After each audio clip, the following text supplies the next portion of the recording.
Le légendaire Triangle d'or, aux confins de la Birmanie, du Laos et de la Thaïlande. Premier producteur d'opium et d'héroïne il y a 30 ans, la région est désormais envahie par le yaba, nom local des pilules de méthamphétamine. Un trafic que les autorités thaïlandaises tentent de limiter par tous les moyens, notamment avec ces nouvelles patrouilles sur le Mékong. Récemment, il y a eu peu de trafic de yaba sur le Mékong, parce qu'il y a plusieurs unités qui travaillent ensemble pour l'empêcher.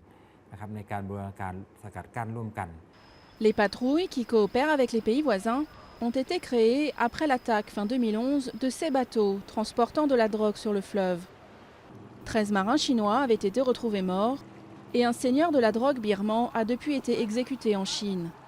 Mais malgré ces efforts, les laboratoires de fabrication de méthamphétamine, petits et mobiles, dans la jungle, sont presque impossibles à traquer. Ces zones se trouvent dans la jungle, isolées, difficiles d'accès. Ces éléments rendent l'application de la loi impossible. Alors c'est comme un paradis pour les trafiquants.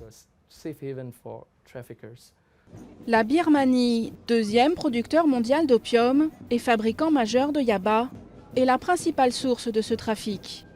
Mais en Thaïlande, des centaines de milliers de consommateurs en payent le prix, comme June.